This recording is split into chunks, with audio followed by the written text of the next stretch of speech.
Anda amati dia nggak akan pernah sama dengan reference outputnya. Untuk sistem mode 1 ini nggak pernah bisa sama. Jadi tapi akhirnya errornya kayak konstan gitu karena bagian yang eksponensialnya akan menuju 0 ya. Jadi output akhir itu adalah output dalam keadaan steady state tinggal T dikurangi T besar. Jadi selalu ada gap sebesar T besar. Jadi kontrol variabel nggak pernah sama dengan reference untuk fungsi rem.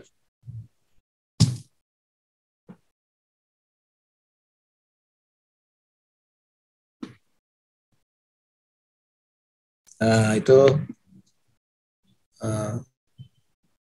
Nah, kemudian kita meningkat ke second order system ya.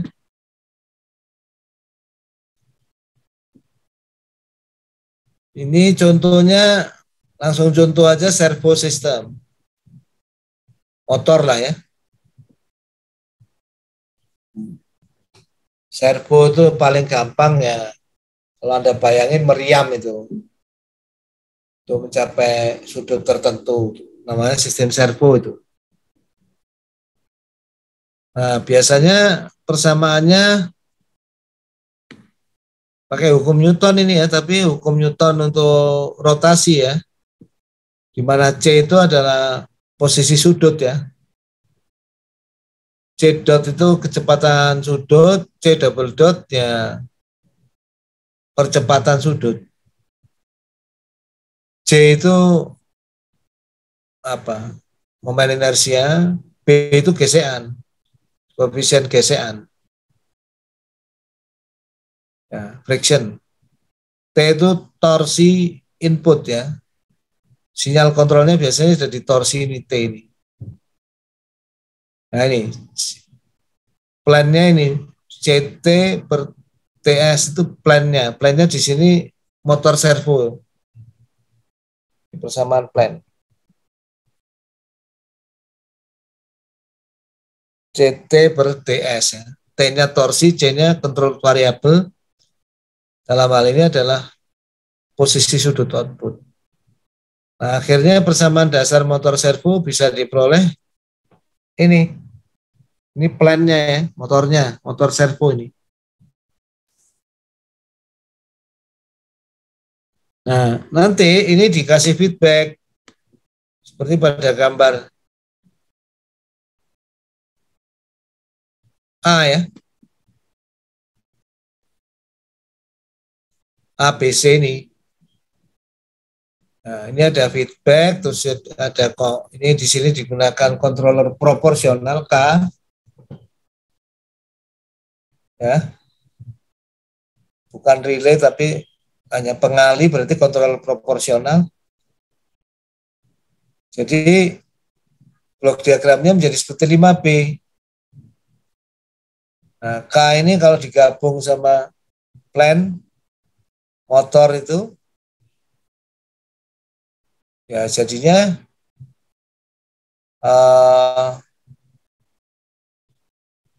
seperti yang 5C ini.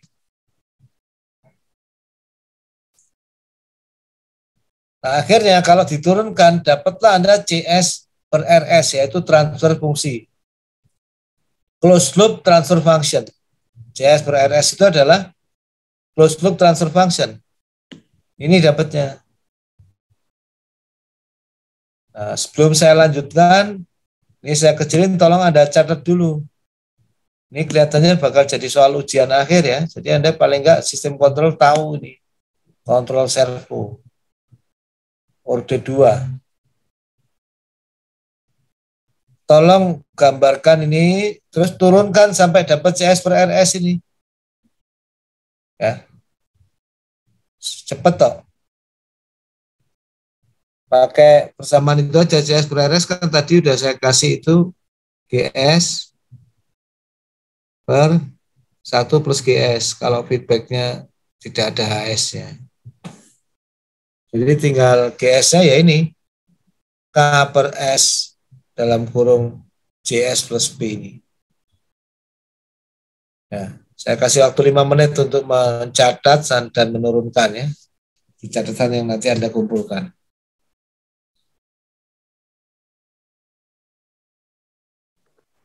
Maaf Pak, izin nanya dong, itu kalau misalnya di persamaan, maksudnya T besar itu apa ya?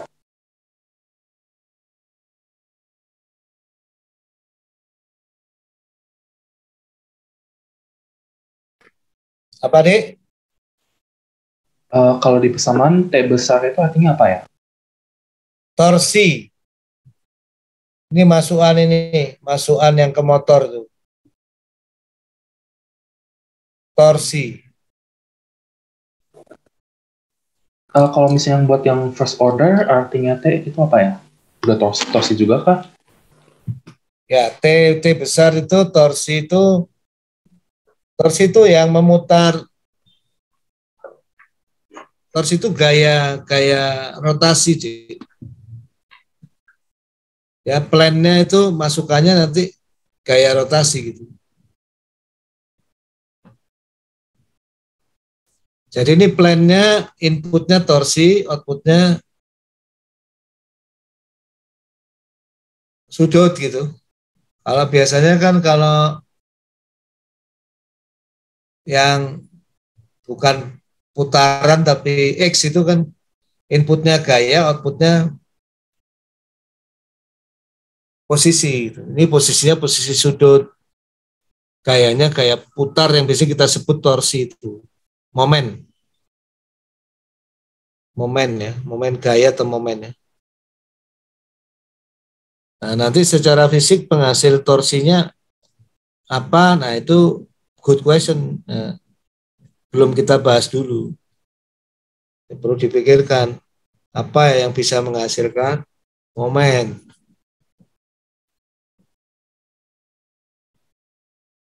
Ya. Jadi ini simplified diagramnya seperti ini.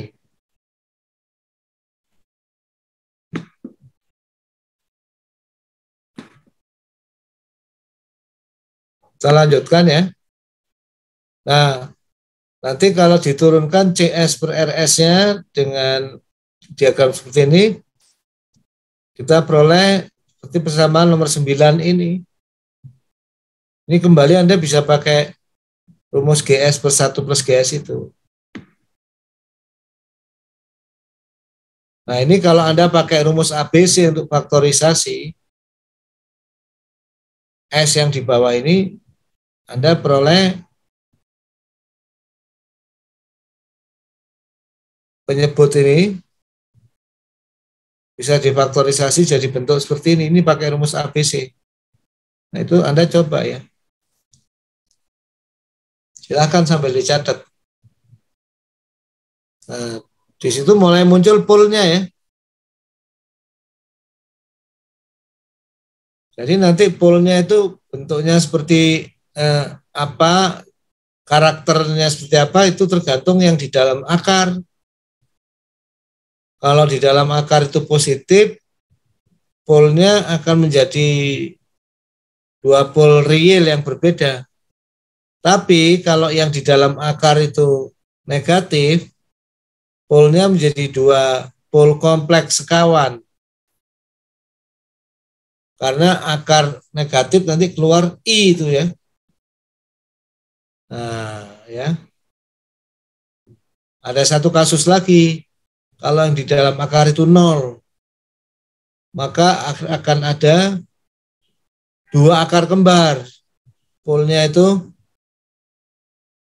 hanya satu tapi bersamanya kuadrat, jadi disebut akar kembar.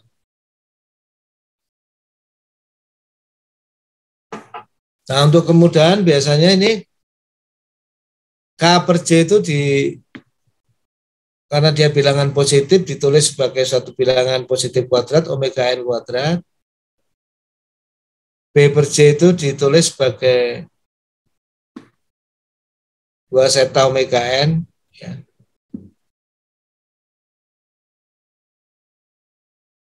Untuk menyederhanakan ya. Nanti kita akan dapat persamaan secara umumnya Nah, ini biasanya kayak gini. Orde 2-nya ya, jadi ini. Nanti persamaan orde 2-nya secara umum seperti ini. Nah, ini nanti nggak hanya servo. Nah, secara umum ini nanti bisa ke sistem kimia dan lain-lain, tentu B, J-nya, K-nya udah nggak ada lagi.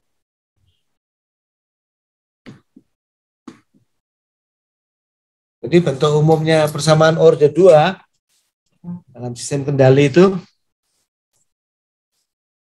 yang paling sederhana kayak gini. Standard form of second order system ini. Saking seringnya digunakan, jadi solusi persamaan diferensialnya yang menggunakan Laplace nanti jadi kayak dihafal gitu. Kalau untuk para engineer control itu sudah kayak hafal ya.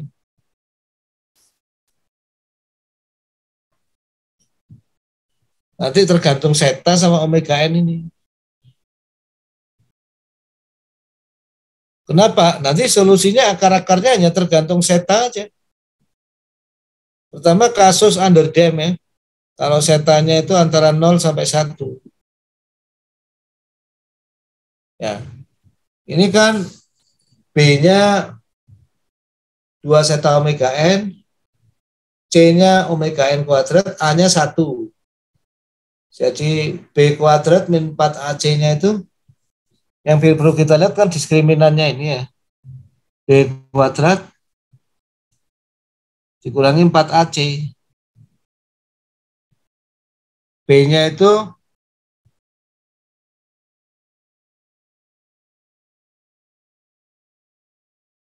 2 zeta omega n. Jadi B kuadrat itu 4 zeta kuadrat omega n kuadrat. Dikurangi 4 AC, A-nya 1. C-nya omega n kuadrat. Jadi diskriminannya itu adalah ini akan sama dengan apa?